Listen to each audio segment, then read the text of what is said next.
3월 19일 정치부회 시작합니다. 3기 신도시 관련한 토지 거래를 한 공무원과 공기업 직원 28명이 추가로 확인됐습니다. 정부 합동조사단이 조금 전 2차 조사 결과를 발표한 건데요. 28명 중 23명은 투기가 의심돼서 수사를 의뢰하기로 했습니다. 청와대도 추가 조사 결과를 내놨는데 경호처 직원 1명이 LH에 근무하는 가족과 함께 광명시 토지를 매입한 사실을 확인하고 대기 발령 조치했습니다. 경찰이 오늘 투기 의혹을 받는 LH 직원을 처음 소환하는 등 수사도 속도를 내고 있죠. 박 반장, 오세훈, 안철수 후보 간의 단일화 작업은 오늘 그야말로 반전의 연속이었죠? 네, 그렇습니다. 과정이 복잡해서 이따 제가 좀 자세히 설명드릴 텐데요. 지금 안 하고요. 이따가. 네, 맞습니다. 결론만 말씀드리면 조금 전 두 후보는 서로 상대방이 요구한 단일화 방식을 모두 수용하겠다고 선언을 했습니다. 네. 여론조사 방식 등을 놓고 합의가 안 돼 결국 따로 후보 등록을 하게 됐는데 오늘은 갑자기 양보 배틀을 벌인 모양새였습니다. 좋습니다. 이르면 이번 주말에 여론조사가 시작될 수도 있겠네요. 류 반장, 이른바 피해 호소인 3인방으로 지목됐던 의원들이 박영선 후보 캠프에서 일제히 물러났죠. 네, 그렇습니다. 박원순 전 시장 피해자에 대한 사과와 함께 대변인직에서 이제 고민정 의원이 물러났는데요. 어제 물러났죠. 네, 그 이후에 진선미, 남인순 의원도 잇따라 캠프에서 물러났습니다. 네. 박 전 시장 그 피해자가 사과를 요구하면서 직접 나선 지 하루 만입니다. 네. 자, 좋습니다. 강지영의 현장 브리핑 포함해 오늘 준비한 소식 많습니다. 들어가서 본격적으로 정치부회의 문을 열겠습니다.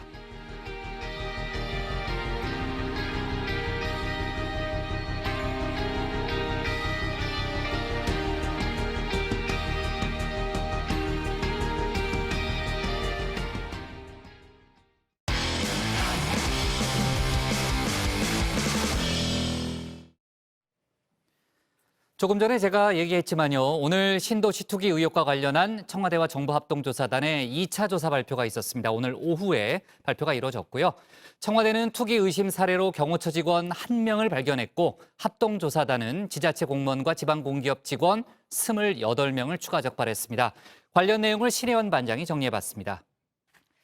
4.7 재보궐선거 이제 D-11대로 들어섰습니다. 후보들의 동향은 여정회의 좌청룡 우백호가 중요한 소식만 쏙쏙 골라서 잘 챙겨주고 있죠. 자, 대신 저는 전체적인 흐름을 조금 볼까 합니다. 자, 오늘 나온 한국갤럽의 여론조사 결과입니다. 현 정부를 견제하기 위해 야당 후보가 많이 당선되어야 한다라는 답변이 전체의 50%, 반대로 현 정부를 지원하기 위해 여당 후보가 많이 당선되어야 한다라는 응답은 36%가 나왔습니다. 자, 지역별로 보면 선거가 있는 서울에서는 61대 27, 부울경은 59대 34%로 격차가 더 벌어졌습니다. 이 4개 여론조사 전문회사가 합동조사한 결과도 있는데요. 마찬가지로 흐름은 비슷합니다. 국정운영 심판을 위해서 야당의 힘을 싣자는 정권심판론이 48, 반대인 국정안정론이 40%에 8%포인트 앞섰습니다. 지역별로는 서울에서 50대 38, 부울경에서는 50대 36%로 모두 정권심판론이 앞서고 있습니다. 이번 선거로 뽑힐 부산시장의 임기는 1년 남짓입니다. 문재인 대통령의 자녀 임기와 거의 겹칩니다. 누가 문재인 정부와 협력하면서 가덕도 신공항의 진도를 최대한 나가게 할 것인가? 많은 국민들이 문재인 정권을 역대 최악의 불공정 정권이라고 촛불 배신 정권이라는 비판까지 나올 정도로 되어 있습니다. 국민의 분노와 엄중한 심판이 4월 보궐선거를 통해 표출될 것이라고 저는 확신합니다.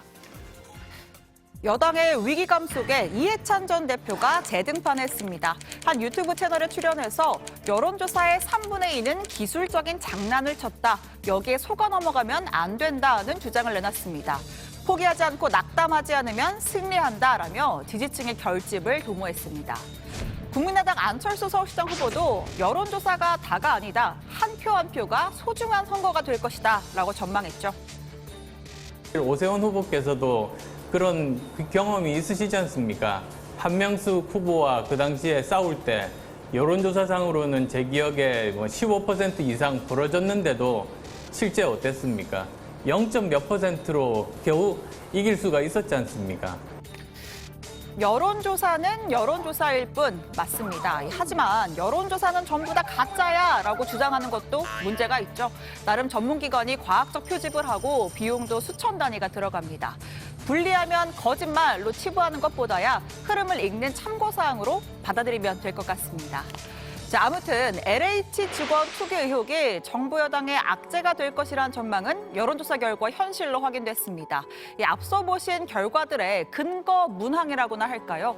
정부 합동조사단의 1차 전수조사와 청와대 비서관급 직원 대상 자체조사 결과에 대해서 신뢰하지 않는다가 73%로 신뢰한다는 23%로 압도했습니다. 또 정부 합동특별수사본부 수사에 대해서도 74%가 제대로 된 수사는 어려울 것이다라는 답변을 내놨습니다. 비상등이 켜진 정부, 오늘 청와대와 합동조사단 2차 조사 결과를 각각 추가로 발표했습니다. 1차 비서관급 고위직 조사에서는 의심 사례가 아예 없다라고 발표했던 청와대, 오늘 2차 행정관급 이하 조사에서는 1명의 투기 의심 사례가 발견됐다고 했습니다.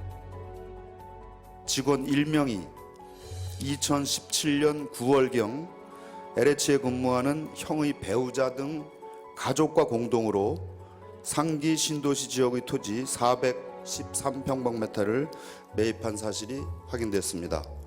경호처는 2002년부터 근무한 해당 직원을 지난 16일 사실 확인 즉시 대기 발령 조치했고, 청와대 조사에서도 LH가 등장했습니다. 경호처 직원의 가족과 땅을 샀는데 그 형이 LH 직원이었다. LH 가족 공동명의, 이제는 뻔한 스토리죠. 자, 정부 합동조사단은 광명과 시흥 등 3개 신도시 지자체와 지방 공기업을 대상으로 한 2차 조사를 발표했는데요. 총 28명의 투기 의심 사례를 확인했다고 했습니다. 기초지자체 공무원이 18명, 지방 공기업 직원이 5명입니다. 거래한 토지는 농지가 가장 많았고 세부 거래 유형을 살펴보면 1인이 여러 필지를 보유하거나 다수가 공유로 매입하는 사례가 일부 있었습니다. 그 외 5명은 가족 간 증여로 추정되는 거래였습니다. 제가 방금 28명이라고 말씀드렸는데요. 23명이 맞습니다. 자, 글쎄요. 국민들은 이 결과를 얼만큼 신뢰할지 새로 나올 여론조사 결과도 추후에 소개하도록 하겠습니다. 일부 지자체에선 이렇게 아예 지역 주민들이 직접 대책위를 꾸려서 조사한 사례도 나왔습니다. 반도체 클러스터가 조성되는 경기도 용인시의 원삼주민통합대책위원회는 LH 직원으로 의심되는 거래는 30건, 용인시청 공무원이나 사업 시행사 측 직원으로 의심되는 거래는 20건이다라고 밝혔습니다. 등기부등본과 LH 직원, 또 용인시청 공무원 등 투기 의심자의 이름을 하나하나 대조해가면서 추려냈다고 합니다. 당정청은 부동산 투기 근절 5법을 국가의 명운을 걸고 강력히 추진합니다. LH 등 부동산 관련 업무를 하는 공직자는 재산 등록을 의무화하고 향후 모든 공직자로 부동산 재산 등록을 확대하는 방안을 검토하겠습니다. 또한 부동산 거래 시 사전 신고제 도입도 적극 검토하도록 하겠습니다. 모든 공직자의 부동산 재산 등록을 검토하겠다. 거래 전 사전 신고제를 도입하겠다. 오늘 당정청 회의에서 나온 이야기입니다. 이번 사태에 대한 정부 여당의 위기감이 어느 정도인지 엿볼 수 있는데요. 모든 공직자라면 1급부터 9급까지를 다 등록하자는 건데 이 범위 확대에 집중하느라 어떻게 차명 거래 잡을지, 투기 정보 유출의 핵심 고리는 어디인지 구체적인 대안 제시는 미흡한 거 아니냐라는 지적이 나옵니다. 오늘 LH 투기 의혹자 중에 첫 소환 조사를 받은 강모 씨입니다. 광명 시흥 신도시 계획 발표 전인 올해 1월까지 총 9곳을 매입했고요. 다른 직원들에게 투기 정보를 유출한 혐의를 받고 있는 핵심 인물입니다. 광명 시흥 지역에서는 이른바 강 사장이라는 별명으로 불렸다고 합니다. LH 내부 정보를 다른 사람한테 알려주면 LH 내부 정보 유출했습니까? LH 정보는 언제 짜신 겁니까? 어떻게 짜신 겁니까? 어때부터 땅 투기를 확실했습니까? LH 땅 왜 사신 겁니까? 네, LH 관련 속보 들어가서 더 전해드리겠습니다. 오늘 청와대 발제는 이렇게 정리합니다. 경찰 LH 직원 첫 소환 조사, 당정 모든 공직자 부동산 재산 등록 확대 검토입니다. 오늘 오후에 청와대와 정부합동조사단은 2차 조사 결과가 발표했죠. 우선 이제 청와대 쪽부터 좀 볼 텐데 의심 사례 한 건이 나왔다는 거죠, 조 반장? 네, 그렇습니다. 청와대는 3기 신도시 부동산 투기 의혹과 관련해서 청와대 행정관급 이하 전 직원과 배우자, 직계가족의 토지 거래 내역을 조사한 결과 대통령 경호처에서 한 건의 투기 의심 사례가 나왔다고 밝혔습니다. LH에 근무하는 형을 둔 경호처 과장 한 명이 2017년 9월경 형의 배우자 등 가족과 공동으로 3기 신도시 지역 토지를 매입했다는 건데요. 이 직원은 퇴직 후 부모님을 부양하고자 공동 명의로 토지를 매입했다고 소명을 했지만 청와대는 우선 대기 발령 조치를 하고 정부 특수본에 관련 자료를 전달했다고 밝혔습니다. 네, 대통령 비서실과 국가안보실에서는 3기 신도시 예정지와 인접 지역에서 부동산 매매를 한 사례가 3명 있었지만 투기로 보이지는 않는다라고 설명을 했습니다. 2019년 12월에 군에서 파견을 나와서 근무 중인 행정관의 부친이 2009년에 고향 창릉 신도시 사업지구 내에 토지를 매입한 사례를 들었는데요. 정만호 국민소통수석은 개발계획 공람일보다 10년 전에 매수를 했고 또 직접 영농 중인 토지라면서도 유일하게 사업지구 내에 속한 토지 거래이기 때문에 내용을 공개하게 됐다라고 밝혔습니다. 네. 자, 정부 합동조사단 그 결과를 보면 총 28명이 확인이 돼서 그중에 23명이 투기 의심 사례라는 거죠? 네, 그렇습니다. 그 정부 합조단의 그 2차 조사는 3기 신도시 지자체 개발 업무 담당 공무원과 지방 공기업 직원 8,780명을 대상으로 진행됐습니다. 총 28명이 3기 신도시 지구나 인접 지역 내 토지 거래를 한 것으로 확인이 되는데요. 이 중 5명은 가족 간 증여로 추정이 되고 나머지 23명은 수사 의뢰를 할 예정이라고 합니다. 경찰은 신도시 땅 투기 의혹이 불거진 지 17일 만에 처음으로 LH 직원 강모 씨를 소환 조사했습니다. 구입 당시 신도시 개발 등 내부 정보를 알고 있었는지를 집중적으로 물을 예정인데요. 또 앞서 세종시가 국가산업단지 예정지에 시세 차익을 노려서 땅을 산 의혹이 제기된 공무원들을 수사 의뢰했는데요. 현재 충남경찰청이 세종시청을 비롯해서 8곳을 압수수색하고 있습니다. 네. 자, 외교안보 소식을 좀 짚어볼게요. 어제 이제 미국 국방국무장관이 이제 청와대를 찾아서 문재인 대통령과 이제 회담도 했죠. 저희가 어제 그 소식도 좀 전했는데 직후에 이제 미국으로 날아간다고 그랬잖아요. 네. 한반장이 소개했죠. 왜냐하면은 알래스카에서 그 미중 이제 회담이 있기 때문인데 지금 이제 두 나라 관계가 굉장히 안 좋잖아요. 그동안 이제 갈등이 이어져 왔는데 분위기가 살벌할 것이다 이런 예상이 많았는데 실제로 그랬다면서요? 네, 초반부터 말 그대로 설전을 그래요? 주고받았습니다. 네. 보통 이렇게 고위급 회담을 하면 공개적으로는 짧게 모두 발언을 하고 이후에 비공개 회담으로 넘어가잖아요. 모두 발언은 원래 좀 좋게 얘기하는 거 아니에요? 그렇죠. 보통은 뭐 사이가 안 좋더라도 이렇게 덕담도 하고 뭐 근황도 이렇게 얘기하고 이런 식으로 좀 격식을 갖춰서 주고받는 경우가 대부분인데 오늘은 정말 달랐습니다. 양측 다 기선제압을 하겠다 단단히 벼른 분위기였습니다. 들어보시죠. We'll also discuss our deep concerns with actions by China, including in Xinjiang, Hong Kong, Taiwan, cyber attacks on the United States, economic coercion toward our allies. Each of these actions threaten the rules-based order that maintains global stability. That's why they're not merely internal matters and why we feel an obligation to raise these issues here today. 美国不代表国际舆论，西方也不代表国际舆论。无论是从人数上来讲，还是从世界潮流来讲，西方的舆论不能被认为是国际舆论。 예전에 이제 고석승 전 반장이 있을 때 중국어 나오면 제가 항상 놀리고 그랬는데 뭐 중국어 할 수 있는 사람 없죠. 네. 뭐 고 반장도 그렇게 잘하지는 않았어요. 자, 본인이 나중에 포기했어요. 네. 자, 그러니까 미국이 이제 시작 때부터, 이거 모두 발언 때부터 중국이 가장 민감해하는 신장, 홍콩 문제를 이제 거론을 했죠. 먼저 정면 승부를 벌였다 이렇게 볼 수 있는데 중국은 미국이 전 세계 언론 대변인이냐 이렇게 또 맞받아치는 그런 상황이 연출됐네요. 네, 그렇습니다. 이날 원래 약속된 취재진 앞에서 하기로 한 모두 발언이 2분씩 이었는데 양측이 상대 발언에 반박하고 또 반박을 하는 신경전이 이어지면서 무려 1시간이 넘게 지속이 됐습니다. 카메라 앞에서 이 G2의 날선 공방이 고스란히 전 세계로 생중계가 된 건데요. 자, 조금만 더 들어보시죠. Secretary Blinken laid out many of the areas of concern, from economic and military coercion to assaults on basic values. We'll do so frankly, directly, and with clarity. We've heard each of these concerns from around the world, from our allies and partners and the broader international community, during the intensive consultations we've undertaken these last 2 months. 所以我们希望美国在讲什么普世价值啊，什么国际舆论的时候啊，想想自己啊心里是不是踏实？因为你们不能够代表，你们只能代表美国政府。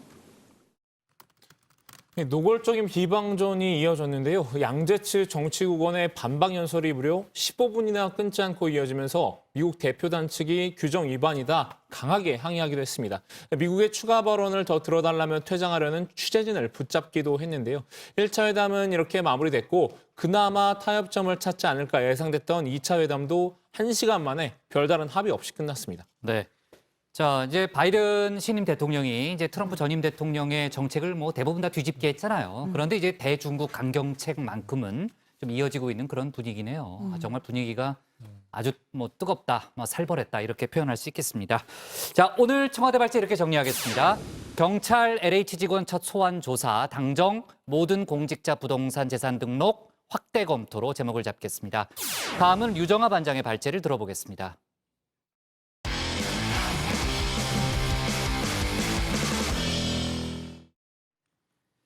자, 이제 재보궐 소식을 좀 짚어볼 텐데요. 우선 이제 류정아 여당 반장 발제에서는요, 여권을 중심으로 이야기를 해보겠습니다. 고 박원순 시장 성추행 사건 피해자를 피해 호소인이라고 명명했던 국회의원 3인방이죠. 3인방이 오늘 어제부터 오늘까지 이제 민주당 박영선 서울시장 캠프에서 물러났습니다. 박 후보는 오늘 서울 시민 모두에게 10만 원을 전자화폐로 준다는 공약을 내걸고 다시 정책 행보에 나서기도 했죠. 이런 가운데 민주당은 국민의힘 오세훈, 박형준 후보 때리기에도 나섰는데 관련 소식을 류정아 반장이 정리해봤습니다. 그분의 위력은 그가 세상을 떠난 이후에도 그의 잘못을 인정하지 않는 사람들로 인해 저를 지속적으로 괴롭게 하고 있습니다. 네, 피해자는 구체적인 사과의 조건을 콕 집어서 말했죠. 피해자를 피해 호소인이라고 명명했던 의원들을 박영선 후보가 따끔하게 혼내줬으면 좋겠다. 네, 이른바 피해 호소인 명명을 했던 3인방 남인순, 고민정, 진선미 의원이 민주당 박영선 서울시장 후보 캠프에서 물러났습니다. 고 박원순 시장 피해자가 기자회견에 나선 지 하루 만입니다. 민주당은 피해자의 아픔에 공감한 것이라고 의미를 부여했습니다. 피해자의 회복과 치유에 도움이 된다면 그런 조치도 하겠다고 각각 의원님들이 이렇게 나서 주셔서 안타까우면서도 또 한편으로는 감사하게 생각하고 있습니다. 네, 박영선 후보 어제 이런 사진을 페이스북에 올렸습니다. 네, 제목은 서울역의 이별인데요. 첫 휴가를 나온 아들을 밥 한 끼 못 해주고 군으로 돌려보낸다라고 했는데 오늘은 여러 가지로 아프고 착잡하다라고 썼습니다. 오늘, 그러니까 어제는 아들뿐만 아니라 그 피해 호소인 명명 3인방과도 캠프에서 이별을 했죠. 가장 먼저 사퇴 의사를 밝힌 고민정 전 대변인의 소식을 듣고서는 통증이 훅 가슴 한쪽을 뚫고 지나간다라고 썼습니다. 아쉬움 드러낸 겁니다. 그리고 오늘은 다시 피해자에게 사과의 뜻을 밝혔습니다. 시장이나 또 제가 드린 사과가 충분치 않겠지만 저희는 할 수 있는 어떤 그 사과를 통해서 진심을 전달하고 그리고 용서를 받겠다. 네, 국민의힘은 선거 사무실에서 명패 하나 치우는 것이 엄청난 결단처럼 생색낼 일이냐라고 비판했습니다. 사퇴라고 쓰고 전략적 손절이라 읽는다 하면서 후보가 직접 사퇴하라고도 공세를 폈죠. 민주당 입장에서는 그래도 일단 급한 불은 끈 셈입니다. 피해 호소인 3인방이 자리를 계속 지키면 야당의 이런 비판을 계속 감내를 해야겠죠. 또 내보내려고 하면 지지층의 반발이 우려되는 그런 상황이었습니다. 박 후보의 모두 짊어지겠다라는 애둘러간 표현이 잦은 사퇴로 결론이 난 것으로 보입니다. 그리고 정책 행보에 나선 박 후보 오늘 1호 결제 공약, 보편 재난지원금 10만 원 공약을 내놨습니다. 서울시장이 되면 서울시장 1호 결제로 서울 시민 모두에게 1인당 10만 원씩 블록체인 기반의 KS 서울 디지털 화폐로 지급되는 보편적 재난지원 계획에 서명하겠다는 약속을 드립니다. 네, 서울 디지털 화폐는 블록체인 기술을 활용한 전자화폐인데 서울시가 가치를 보증한다고 합니다. 6개월 안에 쓰도록 해서 그 소상공인 경제에도 기여를 하고 서울의 디지털 경제도 앞당긴다 이런 구상인데요. 보통 우리가 1000만 서울 시민이라고 하니까 1조 정도가 소요된다고 합니다. 국민의힘 측은 최근 LH 사태와 박 전 시장 피해자 논란으로 궁지에 몰린 민주당이 급하니까 돈을 푼다라는 취지로 비판을 했습니다. 투트랙 전략일까요? 후보는 모두 짊어지겠다면서 보편 재난지원금을 공약하고 이런 품넓은 모습을 보이고 있는데 당은 야권 후보들을 집중 공격했습니다. 그러면서 불러온 사람은 바로 전직 대통령 이명박 씨인데요. 아쉽게도 MB 아바타 오세훈, 박형준 후보는 시장이 될 자격이 부족한 것 같습니다. 교묘한 사익 추구와 거짓말로 국민을 우롱한다는 점에서 MB의 다스, 오세훈 후보의 내곡동, 박형준 후보의 NCT는 똑 닮았습니다. 네, 이 사실이 MB 아바타, 이른바 드루킹이 안철수 당시 국민의당 대선 후보에게 흑색 선전을 펴면서 만든 말인데 지금은 좀 그냥 상대를 희화화하는 말이 됐습니다. 아마 이때의 인상 때문일 겁니다. 제가 MB의 아바타입니까? 어떻게 생각하십니까? 지금 문 후보님 생각을 묻습니다. 제가 MB 아바타입니까? 그게 안철수 후보님 아니면 아니라고 본인이 해명하십시오. 그냥 저 문재인 반대하기 위해서 정치하십니까? 지금 그러면 MB 아바타가 아니라고 확인해 주시는 거죠? 저는 그렇게 생각하지 않습니다. 예. 네, 이 MB 아바타를 끌어온 민주당, 이 민주당이 첫 번째로 오세훈 서울시장 후보를 MB 아바타로 지칭을 한 건데요. 내곡동 땅 의혹 때문입니다. 오 후보는 계속된 말바꾸기로 문제를 계속 키웠습니다. 존재와 위치를 몰랐다고 말한 뜻은 시장 시절에 관심도 없었고 수용 절차가 진행되는 것 자체도 몰랐고 물론 제사신고할 때 한 번 정도 봤겠죠. 그러나 이 땅이 어디쯤에 있는지 관심을 표명한 적도 없고. 네, 오 후보는 토론회에서 주변 시세보다 보상을 적게 받았다. 또 개발 대상에서 제외됐다면 더 큰 돈을 벌었을 것이다 라고도 했는데 민주당은 이 부분에 대해서도 강하게 비판했습니다. 36억 5천만 원의 보상이 이익이 아니고 손해라고 우기는 오세훈 후보의 별나라 사고를 우리 서민들은 도저히 이해할 수가 없습니다. 네, 민주당이 MB 아바타로 지목한 두 번째는 국민의힘 박형준 부산시장 후보입니다. 박 후보가 살고 있는 LCT 관련 논란이 MB의 비견이 된 건데요. 박 후보는 매입 과정에 불법이나 특혜는 없었다라는 입장인데 알고 보니 전 집주인이 아들이었다라는 보도가 나오면서 논란이 계속되고 있습니다. 김태년 대표 직무대행은 박 후보의 정상거래 주장은 소가 웃을 일이다라고도 했는데요. 딸은 500만 원, 아들은 700만 원 프리미엄을 주고 LCT 로얄층의 분양권을 구입한 것으로 드러났습니다. 박형준 후보의 배우자가 작년 4월에 아들로부터 문제의 아파트를 샀다는 것입니다. 어떻게 동시에 이하라가 붙은 LCT 로얄층 두 채의 분양권이 나온 건지, 박 후보의 아들과 딸이 무슨 돈으로 살 수 있었는지, 또 가족 간의 의심스러운 거래 등 모든 것이 의문투성이로 갈수록 의혹이 커지고 있습니다. 네, 논란이 커지자 박 후보는 기자회견을 열고 불법 비리와 특혜는 없었다라는 점을 다시 한번 강조했습니다. 지난 15일 기자회견 때는 가족의 사연을 드러내는 게 불필요하다고 생각해서 누구에게 샀는지는 밝히지 않았다라면서 재혼 가정에 대해서 좀 더 감수성을 가져달라라고도 했습니다. 양도세 같은 세금도 다 냈다고 했습니다. 시세 차익을 본 것도 아닌데, 그리고 무슨 의도를 갖고 투기를 하거나 투자를 한 것도 아닌데 그것을 막 덮씌워서 이 비판을 하는 것은 그야말로 그것이 저는 마타도라고 보는 겁니다. 네, 관련 소식은 들어가서 더 이야기를 해보고요. 오늘 발제 이렇게 정리합니다. 피해 호소인 3인 물러난 박영선 캠프, 보편 재난지원금 공약, 민주당 오세훈 박형준의 MB 아바타. 네, 앞서 얘기했던 대로 야권에서는 오늘 정말 단일화를 놓고 반전에 반전을 거듭했는데 결국은 이제 안철수 오세훈 후보가 이제 서로에게 다 양보하겠다, 서로 양보하겠다라는 이제 그런 결론을 내린 상태고요. 야권 관련 소식은 이따 박준호 반장 발제 때 저희가 자세히 얘기를 해보겠습니다. 부산시장 선거 얘기부터 좀 해볼게요. 지금 이제 여야 부산시장 후보들이 오늘 번갈아 기자회견을 하면서 서로 공방을 벌였다는 거죠?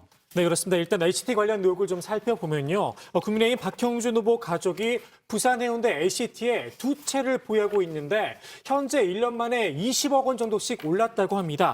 민주당에서는 특혜 분양 의혹과 함께 딸과 비슷한 시기에 어떻게 위아래층으로 노야층을 나란히 구매할 수 있었느냐, 또 박 후보는 왜 아들에게서 이 집을 매입했느냐 하는 부분을 제기하고 있습니다. 민주당 김영춘 후보는 박 후보의 LCT 의혹과 관련해서 낱낱이 파헤쳐야 한다 이렇게 강조했습니다. 한번 들어보시죠. 잘 포장돼 있던 박형준 후보의 진짜 모습이 이제 비로소 드러나기 시작했습니다. 비리 의혹 종합세트 박형준 후보가 부산시장이 된다면 임기 1년을 검찰만 들락거리다가 보내고 말 것입니다. 박형준 후보는 일단 LCT 매입에 불법이나 특혜는 없었다는 입장이고요. 아들과 딸에게 LCT를 판 최초 분양자가 LCT 실질적인 운영자 이영복 회장도 아니라고 했습니다. 박 후보는 또 검증해야 할 사람은 박형준이지 아내와 가족이 아니라고 말을 했는데요. 재혼 가정의 특수성을 헤아려 달라고도 했습니다. 언론에 거론된 딸과 아들 모두 박 후보의 현재 부인의 자녀들이어서 법적으로나 경제적으로나 분리돼 있다는 설명입니다. 박 후보 측 하태경 선대위원장은 재혼 가정의 어려움을 김영춘 후보가 정말 심술궂고 치졸하게 공격하고 있다 주장을 했는데 박 후보 해명 들어보시겠습니다. 가족 내부에서도 무슨 조금이라도 부당한 내용이 있다 그러면 정상거래가 아니죠. 부동산 네 군데에서 이야기한 그 피를 그대로 했고 회계사를 통해서 모든 일을 했고 또 양도세를 다 냈기 때문에 예, 민주당 쪽에서는 이제 오세훈 또 박형준 후보에 대한 공세를 연일 강화하고 있는데 박형준 후보에 대해서는 새로운 의혹들을 계속해서 제기하고 있는 그런 상황이죠. 네, 그렇습니다. 민주당 최인호 대변인은 박 후보가 역대 광역단체장 후보 중에서 가장 엽기적이다 이렇게 평가를 했는데요. 민주당은 연일 이명박 정부 당시의 4대강 사업과 관련한 국정원 사찰 관여 의혹 이 부분을 제기를 하고 있습니다. 그 국정원 사찰과 무관하다는 박 후보 측의 주장에 대해서는 시민단체에서 고발을 했다고 했고요. 또 자녀, 딸 입시 특혜 의혹도 제기를 하고 있는데요. 관련해서는 금방 확인될 문제를 박 후보가 계속 미루고 있다라고 했습니다. 오늘이라도 박형준 후보는 김성령 교수의 제안대로 홍익대학의 자녀의 응시 여부에 대해서 확인하러 가면 이 의혹은 해소가 될 것입니다. 왜 그것을 하지 않는지 의혹은 더 깊어갈 뿐입니다. 네, 박 후보는 자녀 입시 의혹에 대해서 전면 부인했습니다. 아예 지원 자체를 한 적이 없다고 했죠. 당시에 자녀를 심사했다고 하는 홍익대 미대 김승현 전 교수의 말이 얼마나 진실성이 있는지에 대해서 취재해달라면서 전혀 근거가 없고 터무니없는 말이라고 했습니다. 관련 부분은 법정에서 진실이 가려질 것이다 라고도 이야기했습니다. 이것은 이미 저희가 법에 형사 민사 소송을 다 해놨습니다. 그래서 그 법에서 다 진실이 갈려질 것이고요. 너무 터무니없는 일이라서 이에 대해서는 더 이상 왈가왈부하지 않겠습니다. 지금 민주당은 LCT 관련한 특검을 제안한 그런 상황인데 국민의힘의 입장은 뭐예요? 네, 그 조영 원내대표는 피하지 않겠다라고 얘기했는데요. 오늘 아침 MBC 라디오에 출연해서 LH 특검뿐만 아니라 LCT 특검, 이명박 정부 뉴타운 특검까지 수사 대상이 될 수도 있다는 진행자의 질문에 대해서 범죄 혐의가 있다면 다 특검해야 하는 것이 맞다 이렇게 말했습니다. 다만 뉴타운이나 LCT가 다 문제라면 집권 4년 동안 조사하지 않은 여당이 직무유기 아니냐. 이렇게 맞받아쳤는데요. 선거에서 패색이 짙어지니까 뒤늦게 들고 나왔다라고 문제를 제기했습니다. 네, 민주당 김태년 대표 직무대행은 야당이 LCT 특검을 못할 것도 없다면서도 정작 도입에는 좀 주저하고 있다라고 했는데요. 부산시장 후보가 LCT 관련 의혹을 받고 있는데 국민의힘과 또 지역 토착 세력이 특별한 관계이거나 비밀이 없다면 특검을 반대할 이유가 없다고 다시 한번 공세를 폈습니다. 특검은 여야의 합의까지 가는 것도 좀 어렵지만 수사팀의 구성과 수사 기간에도 시간이 걸리고 또 결과가 나오는데도 오래 걸리죠. 여야의 입장과 함께 논의되는 과정을 좀 잘 살펴봐야 할 것 같습니다. 자, 아까 이제 류 반장이 발제를 했지만 어제 저희 정치부에서는 고민정 의원이 박영선 후보 캠프 대변인직에서 물러났다는 속보를 전했죠. 그러면서 저희가 혹시 이제 다른 2명도 뭐 거취에 좀 변동이 있을 수 있다라는 얘기를 했는데 실제로 그 이후에 이제 사퇴를 했죠. 그러니까 박원순 전 시장 성추행 피해자가 사과를 요구했던 이른바 피해 호소인이라고 불렀던 3인방이 다 캠프에서 나온 거죠. 네, 그렇습니다. 어젯밤의 일인데요. 고 박원순 전 시장의 성추행 사건 피해자가 기자회견을 한 지 만 하루 만입니다. 어제 여정에서 전해드렸듯이 가장 먼저 사퇴 의사를 밝힌 사람은 고민정 의원입니다. 박 후보는 고 의원의 대변인 사퇴 소식에 삶이란 것을 다시 생각한다, 아프다 이런 글을 남기기도 했습니다. 이후에 진선미 의원이 선대위원장 사퇴 소식을 알렸는데요. 의지하던 존재의 소멸 앞에 피해자의 고통을 포함해 그 모든 상황을 막아낼 수는 없었을까? 자책감으로 무력감으로 통곡의 시간을 보내고 있음을 솔직히 고백한다면서 피해자에게 용서를 구한다고 했습니다. 네, 이 세 사람 중 가장 마지막으로 사퇴 의사를 밝힌 사람이 남인순 의원입니다. 남 의원은 어젯밤 안규백 상임선대위원장에게 공동선대본부장 사퇴 의사를 전달했다고 합니다. 피해자에게 고통을 드린 데 대해 깊이 사과하고 피해자가 일상생활을 회복할 수 있기를 진심으로 바란다라는 입장을 전했다고 이 박 후보 캠프 측에서 밝혔고요. 남 의원은 피해 사실을 박 전 시장 측에 유출했고 또 그 사실을 부인했다가 검찰 수사 결과가 나오자 그때서야 시인을 했습니다. 피해자 역시 남 의원은 실명을 거론하면서 징계해야 한다라고 했습니다. 진선미 남인순 의원은 서울시 국회의원이어서 박 후보 캠프의 당연직 선대위원장을 맡고 있었습니다. 네. 자, 좋습니다. 오늘 발제 이렇게 정리할게요. 피해 호소인 3인 물러난 박영선 캠프 보편 재난지원금 공약, 민주당 오세훈 박형준의 MB 아바타로 제목을 잡겠습니다. 다음은 조익신 반장의 발제를 들어봅니다.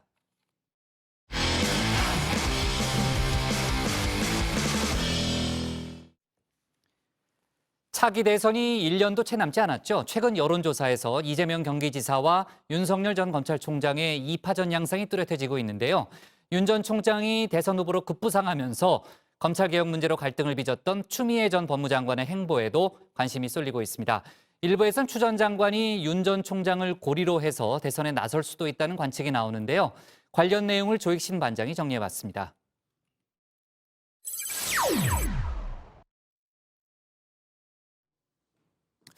이재명 대 윤석열, 여야의 차기 대선 구도가 뚜렷해지고 있는 듯합니다. 두 사람의 지지율, 말 그대로 용호 상박인데요. 25% 대 23%, 오차 범위 안에서 치열한 접전을 벌이는 양상입니다.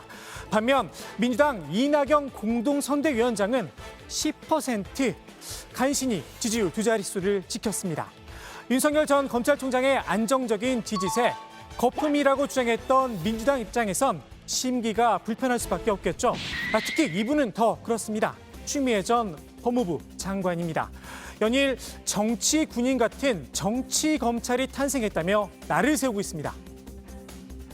사실 이 정치 검사가 등장했다 하는 것은 민주주의의 그 도전이고요. 또 민주주의 태보를 일으킬 수 있어서 또 지금이 대선 시즌이고 그 생각은 있으신 거잖아요. 또 국민이 그렇게 키워주셨으니까 그런 책무가 있는 것이죠.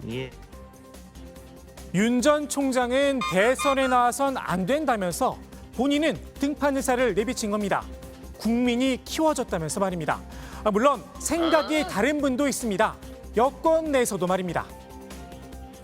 뭐 소위 강성 친문 쪽에서 일부 지지는 있는지 모르겠는데 작년에 어쨌든 장관 재직 중에 추연 갈등에서는 거의 완패하다시피 했잖아요. 다 인용되고 저래가지고 어떻게 나오려고 할런지 안 나올 거라고 봐요, 결국은. 추 전 장관의 별명 추다르크죠. 남들이 뭐라고 하든 오직 직진입니다. 대선에 대한 생각을 더 굳힌 듯 싶습니다. 국민이 부르신다면 나설 수도 있다. 한 발 더 나갔습니다. 국민이 자신을 키워줬다는 추 전 장관, 윤 전 총장을 향해선 언론과 야당이 키웠다고 날을 세웠는데요.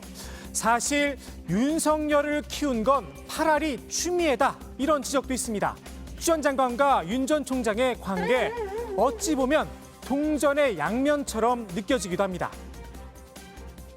특히 추미애 장관 같은 경우에는 또 이제 윤석열 총장을 타고 가는 게 있지 않습니까? 그렇죠. 윤 총장이 뜻으로 추 장관은 저런 문제적인 인물이 있지 않냐.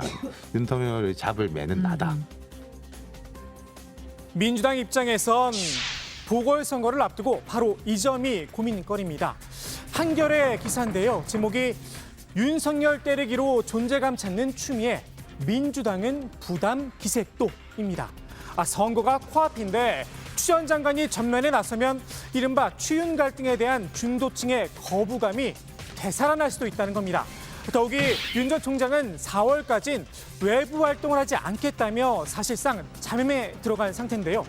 굳이 윤 전 총장을 건드려서 부각시킬 필요가 없다는 지적도 나옵니다. 그래서일까요? 차라리 깔끔하게 대선 출마를 선언하라 이런 이야기도 있습니다.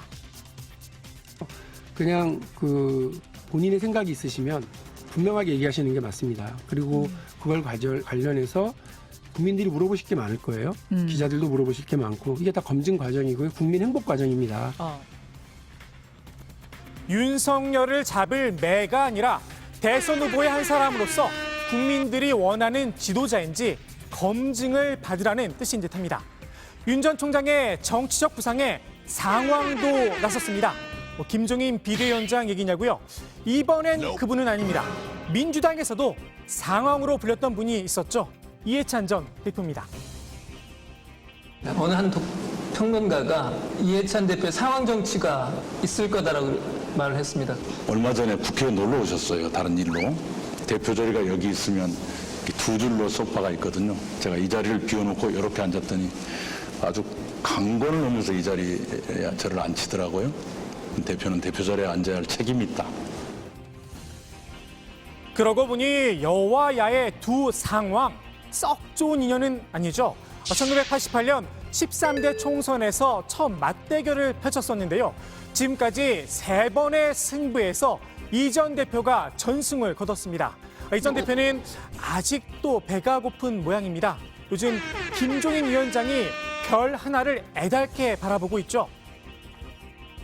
별 하나의 추억과 별의 순간은 한 번밖에 안 와요. 별 하나의 사랑과 윤석열 총장이 별의 순간을 잡은 것 같아. 그 별을 향해 넌 별이 아니다 직격탄을 날린 겁니다. 대선 후보가 되려면 발광체가 돼야 되거든요. 스스로 이제 뿌리를 내려서 생명력 있는 발광체가 돼야 호소력도 생기고 국민들한테 동의받는 그런 힘이 나오는 건데 반사체가 돼가지고는 그걸 못 끌어갑니다. 발광체가 있을 때만 반사체는 의미가 있는 건데 윤석열 후보는 제가 보기에는 발광체가 아니고 반사체입니다. 하긴 인공위성도 별처럼 빛을 내긴 하죠. 이 전 대표는 윤 전 총장이 대선에 출마해주면 오히려 감사하다고도 했는데요. 이 전 대표의 별명 가운데 하나가 독사입니다. 아무래도 새로운 먹잇감을 찾은 게 아닌가 싶기도 합니다.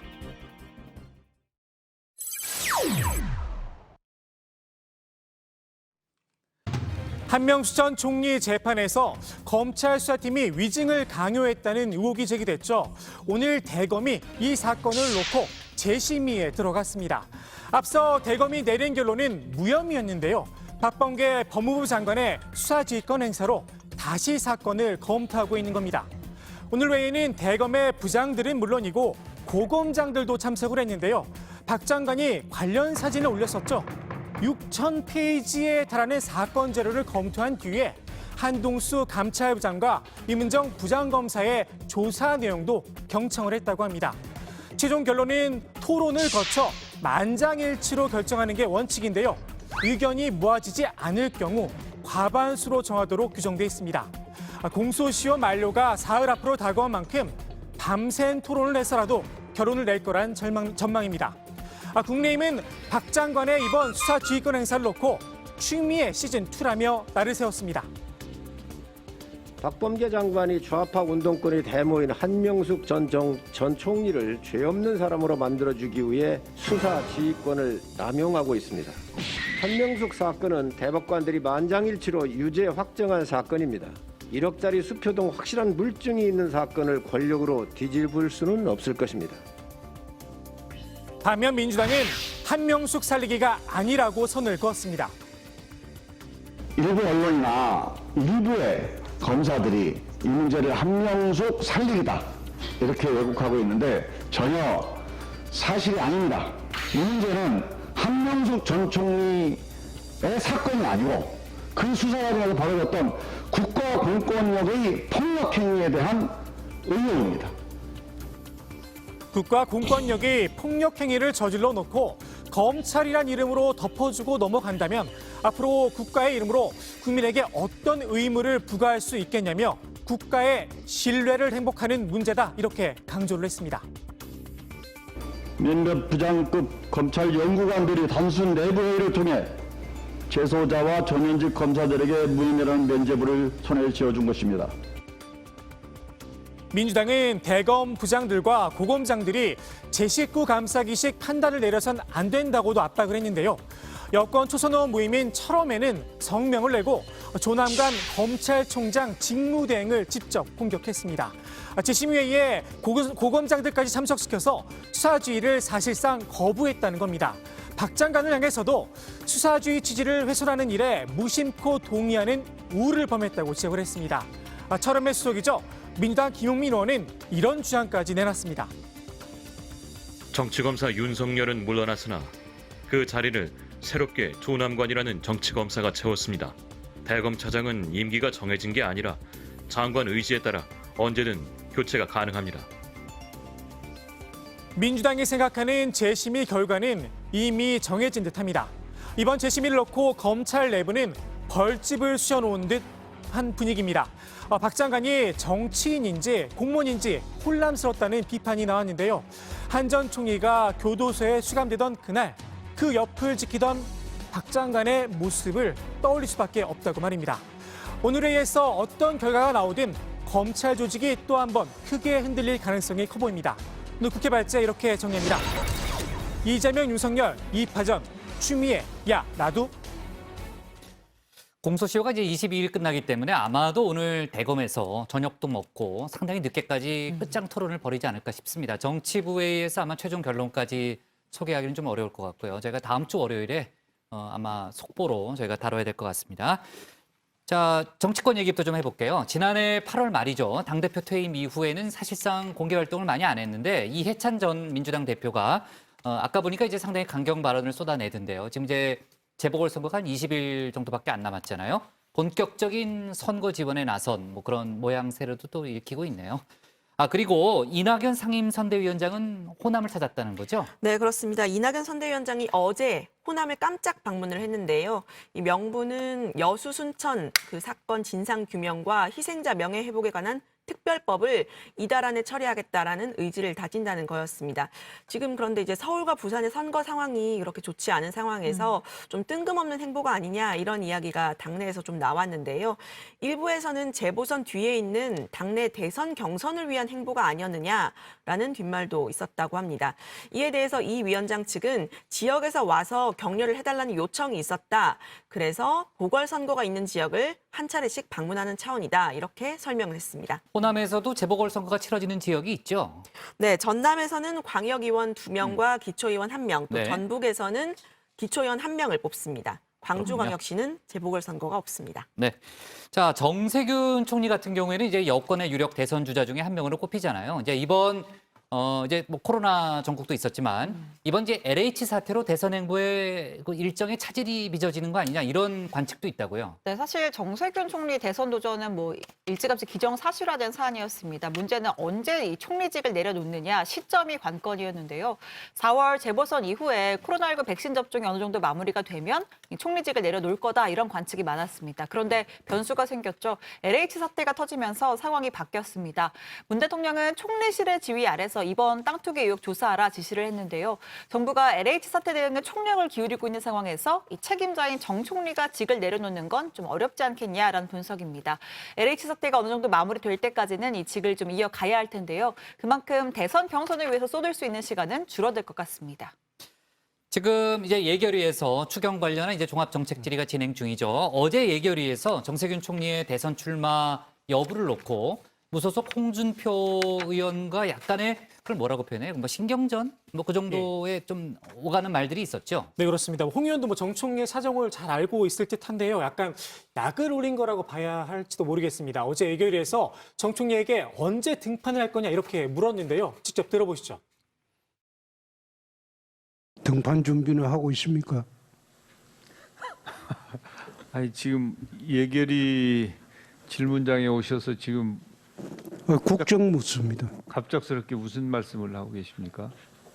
이재명 지사도 깔아앉고 이낙연 대표는 주춤한데 총리께서 등판하실 때가 된 것 같은데 준비 잘하고 있습니까?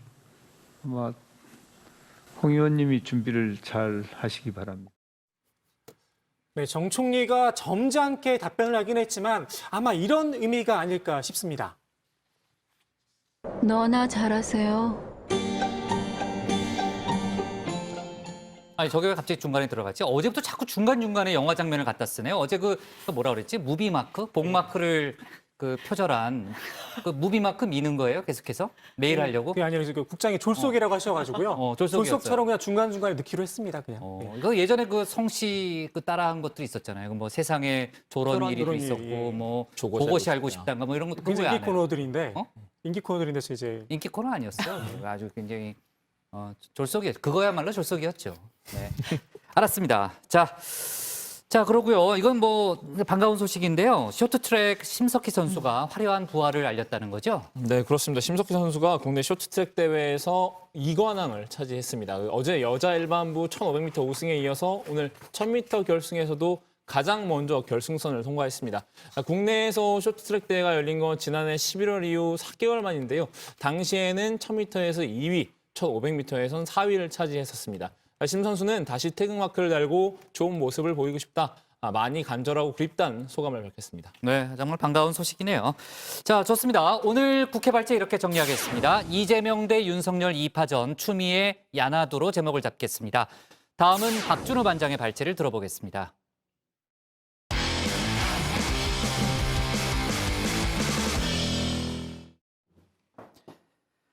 오세훈, 안철수 두 후보가 오늘 단일화 방식을 두고 갑작스런 양보 경쟁을 벌였습니다. 서로가 제안한 방식을 수용하겠다고 조금 전에 긴급 기자회견을 열었죠. 안철수 후보가 먼저 국민의힘 방식을 수용하겠다는 발표를 오전에 했고요. 수용 범위를 두고 또다시 논쟁이 일자 오후에는 두 후보가 모두 서로 양보하겠다고 나선 겁니다. 정말 반전에 반전을 거듭하는 하루, 박준호 반장이 정리해봤습니다. 내 생각과 그대의 이해 사이에 이렇게 10가지 가능성이 있기에 우리의 의사소통에는 어려움이 있다. 그렇다 해도 우리는 시도를 해야 한다. 베르나르 베르베르의 상상력 사전이라는 책에 나오는 시도라는 글입니다. 내가 머릿속으로 말하고 싶어하는 것과 실제로 말한 내용이 다를 수도 있고 그리고 상대방이 듣고 싶어하는 것과 실제로 들은 말은 다를 수도 있죠. 이렇게 말 하나를 두고도 화자와 청자 사이에 여러 해석이 가능할 수 있다는 의미인데요. 그래서 고작 둘 사이의 의사소통도 쉽지 않은가 봅니다. 오늘 국민의당 안철수 후보와 국민의힘 오세훈 후보 간 의사소통이 정확히 그랬습니다. 김종인 위원장과 오세훈 후보가 요구한 단일화 방식을 수용하겠습니다. 제게 불리하고 불합리하더라도 단일화를 조속히 이룰 수만 있다면 감수하겠습니다. 안 후보가 오늘 오전 긴급 기자회견을 열고 오세훈 후보 측의 안을 모두 수용하겠다고 발표한 건데요. 안 후보는 이번 주말부터 조사에 착수하면 다음 주 월요일에는 단일 후보를 결정할 수 있다고 타임라인을 제시했습니다. 국민의힘이 요구한 단일화 방식은 어제 오 후보가 제안한 안입니다. 두 개의 여론조사 업체 중 한 곳은 적합도를, 다른 한 곳은 경쟁력을 각각 1000명씩 물은 뒤에 결과를 합산하는 방식입니다. 이때 유선전화 조사 방식이 10% 정도 포함돼야 한다는 거죠. 국민의힘 김종인 비대위원장은 해당 안을 수용한다는 뜻으로 이해를 하고 즉각 환영 의사를 밝혔는데요. 하여튼 다행이라고 생각을 해요. 이렇게 너무 늦지 않게 거기에 응해줘서. 근데 안 후보의 말이 그런 뜻이 아니었나 봅니다. 정작 실무 협상을 맡고 있는 국민의당 이태규 사무총장은 안 후보와 말이 달랐던 건데요. 원래 국민의힘 측에서 요구했던 그 방안이 있습니다. 그래서 경쟁력 조사에 유선 전화를 포함시켜달라는 요구였기 때문에 저희가 그저께 드린 2개의 절충안을 모두 철회하고 국민의힘이 제안했던 그 방식을 저희가 받겠다. 유선전화 10%는 수용할 수 있지만 적합도는 빼고 경쟁력만 묻자는 뜻으로 해석될 수 있는 말이죠. 국민의힘 측은 해석의 여지가 있다면서 보여주기 식이다. 상대를 곤란하게 하려는 의도가 있다. 이렇게 비판을 했습니다. 결국 안 후보의 기자회견 이후에 3시간 만에 5 후보도 맞불 기자회견을 열었는데요. 노골적으로 불편한 기색을 드러냈습니다. 저희 안을 다 받아들인다는 표현을 안철수 후보께서 쓰셨는데 어떤 안을 100% 받아들인다는 것인지가 오히려 불투명해졌습니다. 그 이태규 팀장이 그동안 그런 행태를 여러 번 해왔다는 보고를 받았는데 오늘이 그 결정판입니다. 특히 안 후보가 말로만 수용한다고 했지 어떤 안을 어디까지 허용하겠다는 건지 불투명하다 이렇게 다시 한번 지적을 했습니다. 안 후보님의 이 수용의 정도가 어디까지인지가 정리가 되질 않습니다. 그러니까 말씀만 다 수용한다 이렇게 말씀하셨을 뿐이지 구체적인 내용이 지금 없는 상태입니다. 경쟁력 부분은 받겠다. 그러니까 적합도는 어디로 사라져 버렸어요. 또 그새. 그리고 유무선 비율도 협상하겠다 그러세요. 그러니까 뭘 받은 게 아닙니다. 데자뷰일까요? 어디서 봤던 장면인 것 같기도 합니다. 지난 2012년 안철수, 문재인 대선 후보 단일화 협상 때가 떠오르는데요. 문재인 후보 측의 겉의 말과 속의 행동이 다릅니다. 유불리를 따져 안철수 후보를 이기고자 하는 마음 말고 진정으로 정권 교체를 위해 노력하고 있는지 의문입니다. 당시 안 후보 측 대변인의 말이었죠. 이번엔 입장이 뒤바뀐 듯 하지만요. 이렇게 다투던 두 사람 사이의 줄다리기 결정판은 오후 3시 반쯤이었습니다. 싸울 땐 언제고 갑자기 두 후보 모두 서로 양보하겠다고 나선 겁니다. 경쟁력과 적합도를 각각 50%씩 반영하되 유선전화 10%를 포함시키는 것이 그것도 수용하겠습니다. 이제 만족하십니까? 다 수용하겠습니다. 제가 양보하고 안철수 후보 측의 요구를 전격 수용하는 결정을 하려고 합니다. 비록 여론조사의 기본 원칙에는 어긋나지만 안철수 후보가 제안한 우선 100%를 받아들이겠습니다. 치킨 게임을 벌이나 싶더니 갑자기 양보 배틀을 시작하니까 저도 살짝 정신이 혼미해졌는데요. 둘 모두 먼저 양보의 미덕을 베푸는 모습을 연출해야 여론조사를 앞두고 자신에게 우호적인 여론을 조성할 수 있다는 그런 전략적 판단을 한 것도 같습니다. 그래도 서로 양보를 못하겠다는 상황보다 나은 걸까요? 단일화 얘기는 들어가서 좀 더 나눠보도록 하고요. 자, 오늘 간만에 새 코너 하나 선보이려고 합니다. 각 후보들의 일주일을 빅데이터로 살펴보는 코너인데요. 바로 빅보드 차트입니다. 저희가 빅데이터 분석업체 스피치로그에 후보별 발언 분석 등을 의뢰했는데요. 야당 반장인 만큼 야당 후보 중심으로 핵심만 짚어드리겠습니다. 먼저 후보별 연관 키워드 분석입니다. 오세훈 국민의힘 서울시장 후보로 한번 검색을 해보죠. 자, 오 후보 주변으로 이렇게 8개의 키워드가 떠 있죠. 최근 일주일간 오 후보의 발언 내용을 다룬 주요 매체의 기사들과 SNS 등을 분석했는데요. 분석 대상에서 해당 키워드가 몇 번이나 등장했는지를 정리했습니다. 동그라미 크기가 이렇게 각각 다 다른데요. 동그라미가 클수록 그 키워드가 더 많이 나왔다는 이야기입니다. 역시 단일화가 제일 관심사였죠. 제가 여기서 눈여겨본 부분은 바로 박영선과 내곡동입니다. 오 후보는 안 후보와의 단일화 협상 도중에도 지난 한 주 동안 처가의 내곡동 땅 의혹을 두고 민주당 박영선 후보와 여러 차례 설전을 주고받았었죠. 오세훈 후보, 진실을 말하지 않는 자 MB와 똑 닮았다. MB의 도곡동 땅과 오세훈의 내곡동 땅 상당히 유사한 뭔가 그렇게 연상이 되는. 만약에 제가 이 땅을 가지고 우리 처갓집에서 경제적 이익을 보는 그런 행태의 행동을 했다면 후보직 사퇴뿐만 아니라 영원히 정계에서 저 스스로 떠나겠습니다. 예, 다음으로 안철수 국민의당 서울시장 후보입니다. 안 후보의 연관 키워드를 보시면요. 역시 저렇게 단일화가 제일 큰 비중을 차지하는데요. 오 후보와 차이점은 박영선이란 키워드가 보이지 않는다는 겁니다. 오 후보가 본선 상대인 박영선 후보와의 경쟁에도 어느 정도 무게를 뒀었다면요. 반면 상대적으로 안 후보는 지난 일주일 동안 오 후보에 비해서 단일화에만 집중한 것으로 볼 수 있습니다.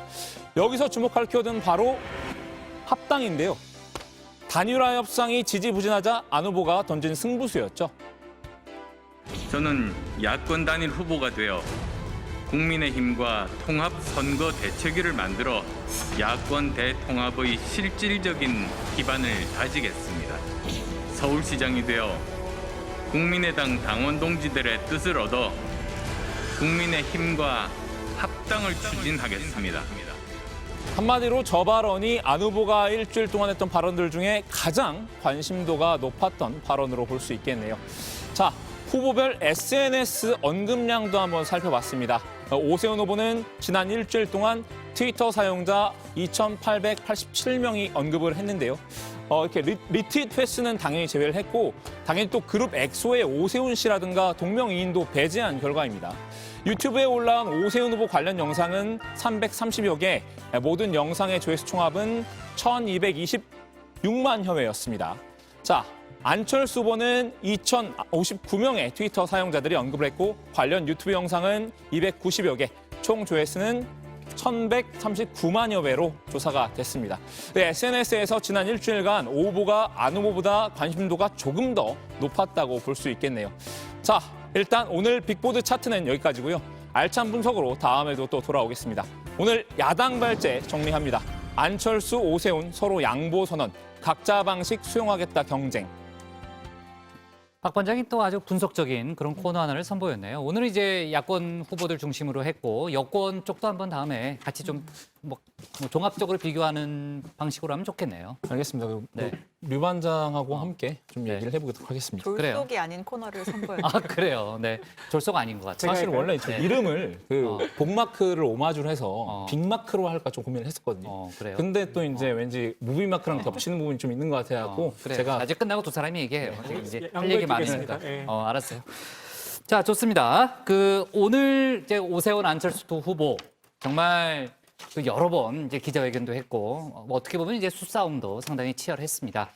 결국은 이제 결론은 이제 박 반장이 소개했지만 상대방 안을 내가 수용하겠다. 그런 서로 양보하는 그런 모양새를 보이는 걸로 일단 종료가 됐는데 오늘 상황 한번 쭉 정리해 볼까요, 박 반장? 네, 일단 두 후보가 오후에 15분 정도 간격을 두고 그렇게 양보 승부수를 던졌는데요. 먼저 시작은 이게 안철수 후보의 긴급 기자회견이었습니다. 오늘 오전에 열렸는데 안 후보가 김종인 위원장과 오세훈 후보가 요구한 단일화 방식을 수용하겠다고 밝힌 겁니다.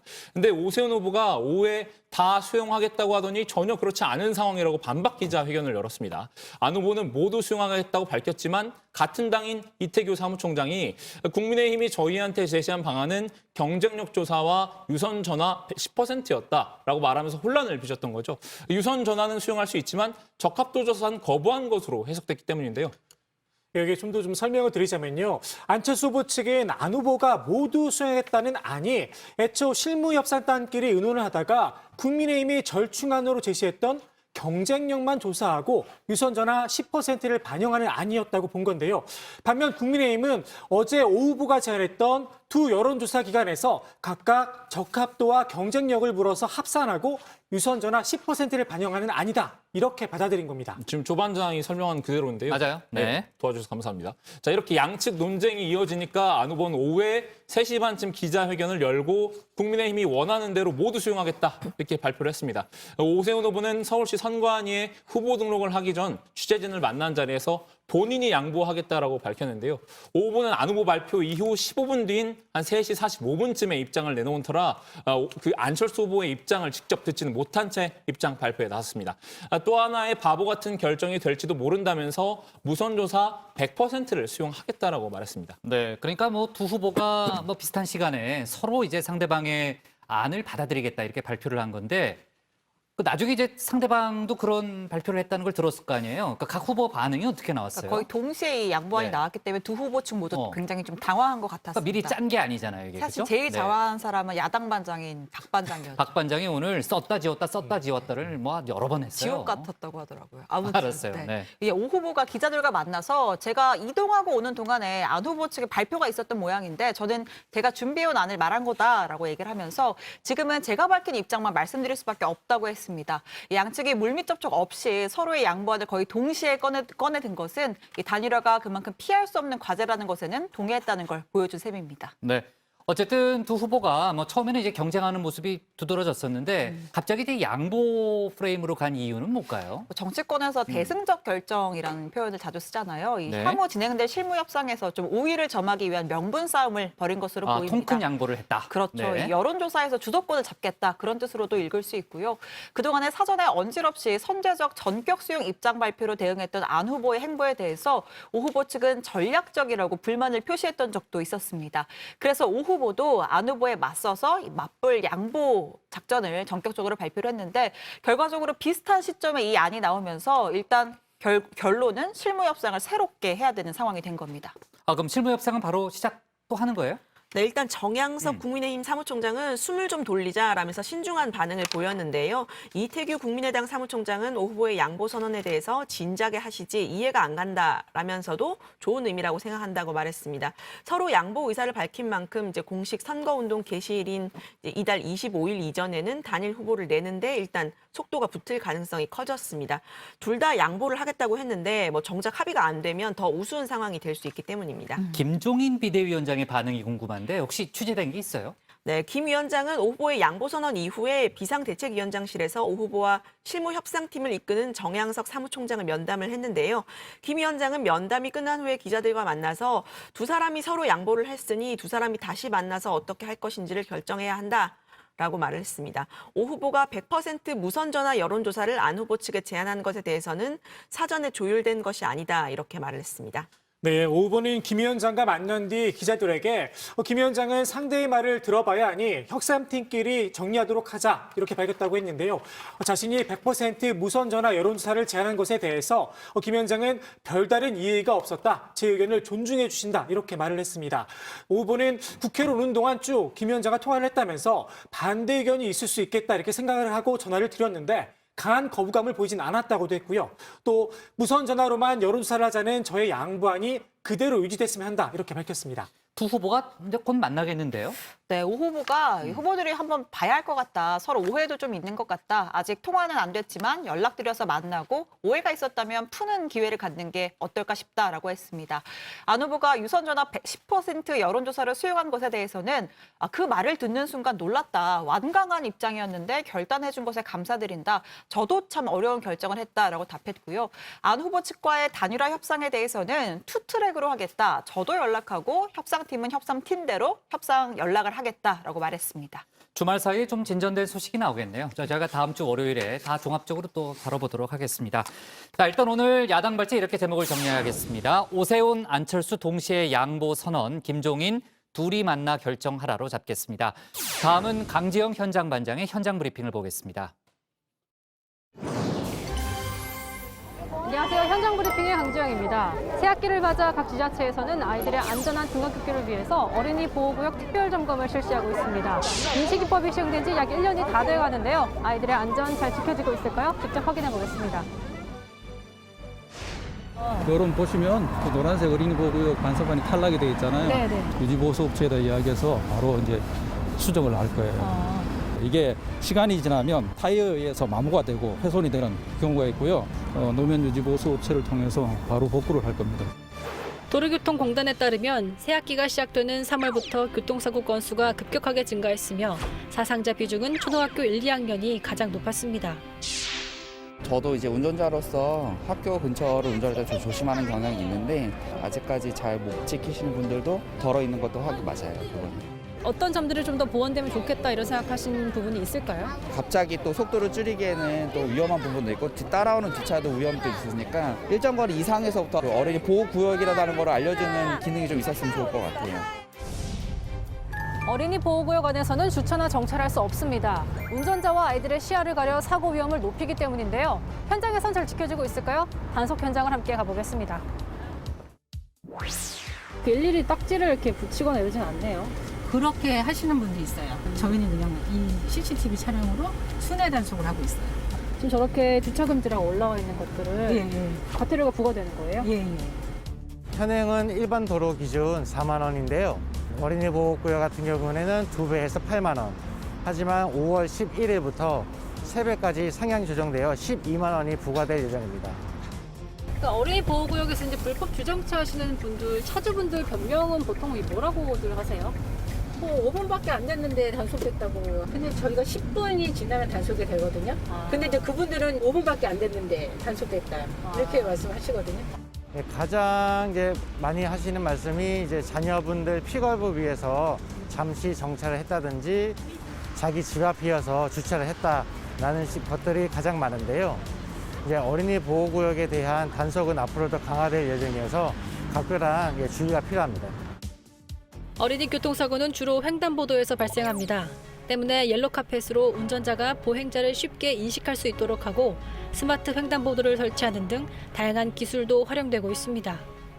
한 20m 전방에 지금 CCTV가 있잖아요. 30km를 넘어가는 경우에는 빨간색으로 표시를 해서 여기가 어린이 보호구역이니까 속도 준수를 해달라는 차원에서 하고 있고요. 요즘에 수음비라고 해가지고 핸드폰을 보고 도로를 건너다 보면은 사고로 이어지니까 바닥 신호등을 연동을 해서 초록불일 때는 같이 초록불로 해주고 빨간불일 땐 같이 빨간불 해주고.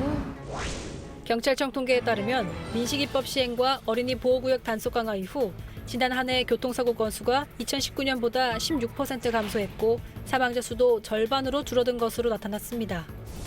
지자체의 노력도 있었겠지만 코로나로 인한 휴교 영향도 컸다는 분석이 있는데요. 이에 정부는 지난달 어린이 보호구역 교통안전을 위한 향후 계획을 밝히기도 했습니다. 무인 교통 단속 장비와 신호등을 비롯한 안전 시설을 필요한 모든 어린이 보호 구역에 설치하고 어린이 보호 구역 인증제를 도입해서 안전 시설물의 노후도와 적정성을 정기적으로 점검하며 체계적으로 관리하겠습니다. 아무리 법이 강화되고 시설이 보완되더라도 안전수칙이 제대로 지켜지지 않으면 아무런 소용이 없겠죠. 어린이들의 보행 안전을 위해 안전운행 수칙 꼭 기억하시기 바랍니다.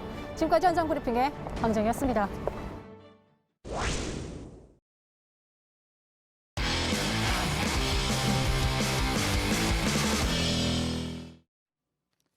오늘 저희가 밑줄 친 한 줄은요. 외국인 노동자 검사 의무화는 차별, 인권위 조사 착수입니다. 서울시를 비롯한 일부 지자체가 외국인 노동자에게 코로나 검사를 의무화했죠. 그러자 서울대 인권센터와 주한 영국 대상 등 각계에서 국적이 다르다는 이유로 강제하는 건 차별이라는 항의가 이어졌습니다. 이에 대해 서울시는 과거에도 불특정 다수를 대상으로 검사 명령을 내렸다면서 차별이 아니라 안전성 확보 차원이라고 설명했습니다. 현재 인권위에도 진정이 접수돼서 조사에 착수한 상태인데요. 글쎄요, 어떤 결론이 나오느냐에 관계없이 이주민들이 차별로 느끼지 않도록 세심한 접근은 필요한 사안으로 보입니다. 오늘 정치부에는 여기까지입니다. 저희는 다음 주 월요일 저녁 6시 20분에 다시 찾아뵙겠습니다. 네, 수고했습니다.